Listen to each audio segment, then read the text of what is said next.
welcome back to my channel. Today I am going to be reading book 4 of the Boxcar Children called Mystery Ranch. And so this is chapter 2. Let's get into it. Alrighty. Chapter 2. The Letter. Nobody moved for a minute. At last, Henry said, "Listen, Grandfather, we can't eat a thing if you stay here all alone. Do let us help you. At least tell us who wrote the letter." Mr. Eldon looked at each of his grandchildren. They were all watching him with loving eyes. "Well," he said slowly, "have it your way. Maggie wrote the letter. She is a neighbor who stays with Jane. I have sent a nurse 3 times, but Jane always sends her back. She doesn't want anyone there even to help her." "Isn't it terrible to be like that?" asked Benny. "Yes, Benny, it is a very sad thing," said Mr. Eldon.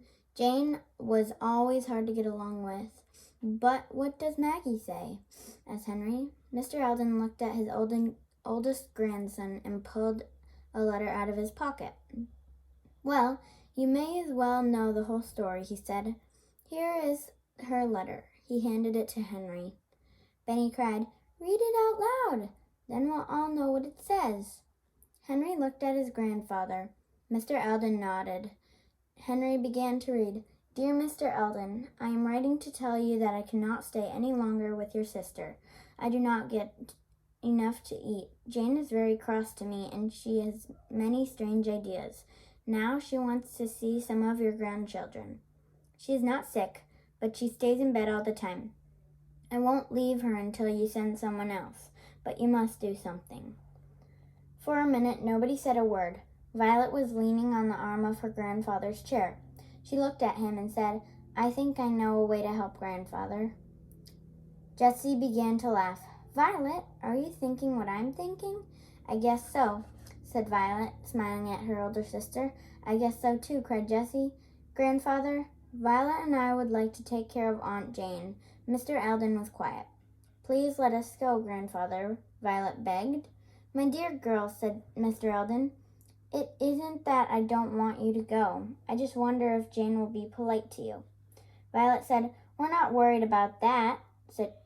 Jessie and I would be company for each other, and I like to take care of sick people." "I know that well, my dear," said Mr. Eldon. "Many times you have made me feel better when I was sick." "Telephone, Grandfather," shouted Benny. He could never bear to wait. "Tell Maggie that the girls are coming and everything will be all right, forever and ever." "Jane doesn't have a telephone," said Mr. Eldon. He smiled at Benny's surprised face. Benny thought that everyone had a telephone. "However, I could send a telegram," said Mr. Eldon. "They send telegrams from the train station in Centerville." "Let me look up trains," said Henry, getting up from the floor. "I wish I could go too. I have never seen a ranch." "I wish you could too, Henry," said Jessie. "But it's better for just girls, isn't it, Grandfather? 4 strange children would frighten Aunt Jane." Henry had found a timetable. "There is a train leaving at 6 o'clock tomorrow that would take you there. You'd have to sleep on the train." "We would love that," said Jessie. "Well," said Grandfather slowly, "if you are really going, I should tell you some more. Maggie's brother, Sam Weeks, lives next door with his wife. They are very kind people, and I am sure you can stay with them if Jane isn't nice to you." Mr. Eldon already had another telegram in his mind, which he would send to Sam as soon as the children had gone to bed. "There's just one thing you girls must promise me," said Mr. Eldon. "Every day you must send me a telegram." "Of course, we promise," said Jessie. "Come on, let's eat," said Benny. "Can't you smell the ham and eggs, Grandfather? Don't you feel hungry now?" "Why, yes, I think I do," said Mr. Eldon, surprised. "I really think you 2 girls might do more good than anyone else in the world." Jessie looked at Violet with a smile which said, "Won't we have fun?" Violet was already thinking of her aunt as her dear Aunt Jane. But then, Violet had never seen many cross people.